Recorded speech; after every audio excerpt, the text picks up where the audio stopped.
everyone. This is Iran Talk, and I have some excellent news for on the Iranian genetics front. And this news really confirms what I said in my previous video, specifically my video on who the Proto-Indo-Europeans and Indo-Iranians were, as well as my recent video on the genetic history of the Iranian peoples. And both of these videos, they have a lot of views, and they are definitely worth checking out if you haven't done so already. I've attached them to the tab on the top right, so yeah, please do check them out. These videos are very integral to understanding Iranian genetics and the history of the Iranian genome. So if you have not checked them out, please do so.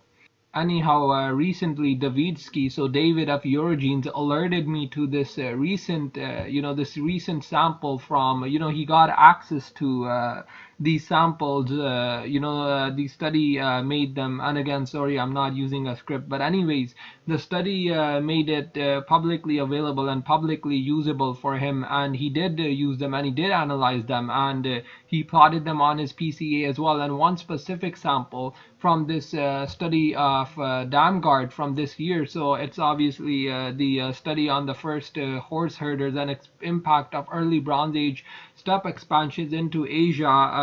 This study mostly took a look at the bowtie people, and it's one of Damgard's two studies from this year. Anyways, what this study concluded was that it mostly focused on the bowtie people and how they were the first individuals to domesticate the horse and used it quite effectively. But anyways, interesting thing from this study was that there was actually a sample from the environs of the Yaz horizon, and basically this sample carried the haplogroup R1A clad Z93, which is associated with the spread of the Indo-Iranian languages and is predominant in South Asia today, as well as in most of Iran, where it occurs at around 20%.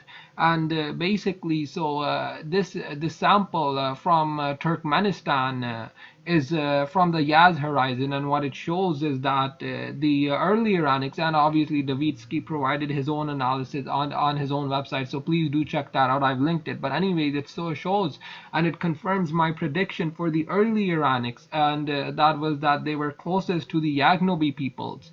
And this is from the Iron Age, and on a PCA, this sample clusters the closest to the Yagnobi people. As you can see here, this is David's work, by the way. I'm just using it to make my point. But again, it clusters exactly in the range where I originally predicted it to do so. And it's not with the modern day Iranics, because modern day Iranians have a lot more ancestry from Chalcolithic Iranians. Nonetheless, it's definitely here, and it's definitely a good proxy for the contemporary Iranian population. So I'll definitely make a video on that as well, using this to do some calculations on the contemporary Iranian population. But yes, this is wonderful news, and it should definitely come as no surprise. The early Iranics were not Europeans, contrary to popular belief. They were a hybrid population between steppe pastoralists, who more or less were Northern Europeans, and Neolithic Iranians, specifically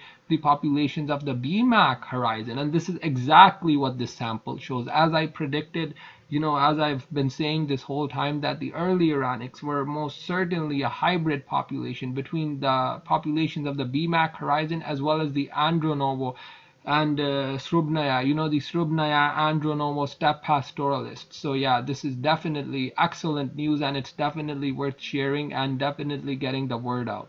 Now, one thing I would really like to clarify here is that, as previously asserted by individuals such as Jason Reza Georgiani, I know he's really irrelevant now, and there's no point mentioning him. I don't really even care about the guy anymore, but nonetheless, his assertions that Iran was once a great white nation until it was colonized by brown and yellow peoples, as well as the assertions of white nationalists, have now been proven to not be true. And this is the first early Iranic sample we have, and I think it paints the picture itself. There's nothing else to say. I'm pretty sure that the Achaemenid elite would cluster close to this sample, perhaps a bit closer to contemporary Iranians, because of they likely did pick up minor ancestry from the native Iranian populations. But nonetheless, this is a good proxy because it's from the Yaz 2 environ. As you know, the Yaz culture was ancestral to both the Western Iranic, so the Persians, the Medians, and other early Western Iranic tribes, and the Eastern Iranics rather,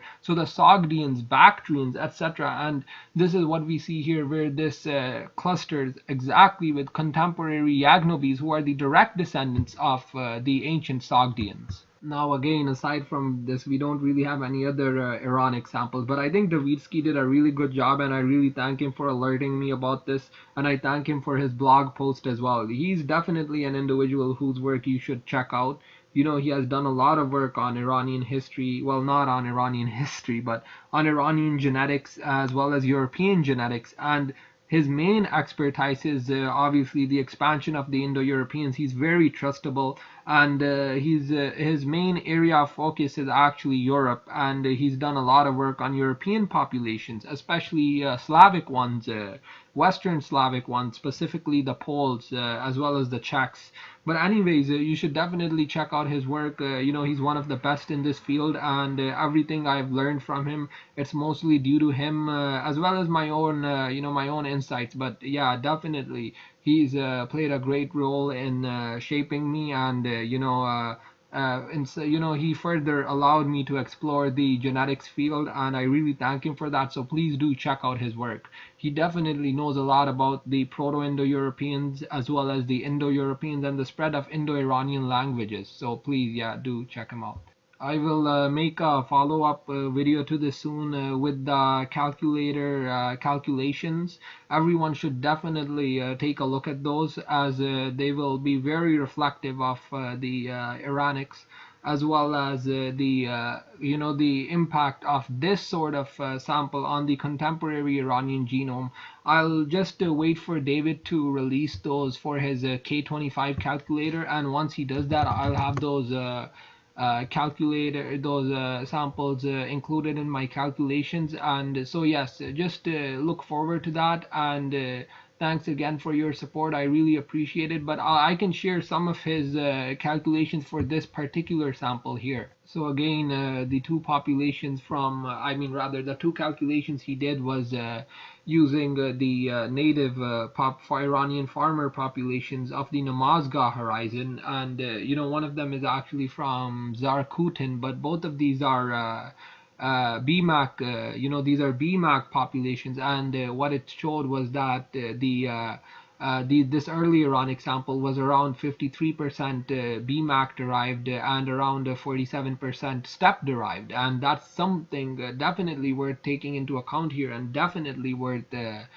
keeping in mind, as it proves my previous work, where I proved successfully that I hypothesized this, but I hypothesized what the early Iranics look like, but I also I also used my own intuition for this, and it's great that it ended up confirming here. Finally, I just like to say that the most notable thing here is that the contemporary Tajiks are around 89% derived from this sample, and only 11% of their ancestry comes from East Asians. Now, most of these I think these calculations are mostly Pamiris, and there's something else here I'm thinking of. Yes, these are Pamiris and the Yagnobis, combined. But if if he did the modern day Tajik population, it would probably be around the same, with around around 5% ancestral South Indian related admixture, as well as around I'd say 10 to 15% East Asian admixture, but I'd say mostly 10%, so total 15% foreign admixture in the general Tajik population. Depending on, it obviously depends on their geographical location, as the Tajiks from Tajikistan are more East Asian, and the Tajiks from Afghanistan are more South Asian. But nonetheless, I think this paints a pretty accurate picture. Now, my work actually is very well researched and very well sourced, so definitely do share this video among your friends. I think this is I think this is definitely a major breakthrough in regards to Iranian genetics, as it confirms what I've always been saying. So please do take a look at my previous two videos, and definitely share this video and subscribe and like if you haven't done so already. Thank you and take care, and I'll see you in my next video.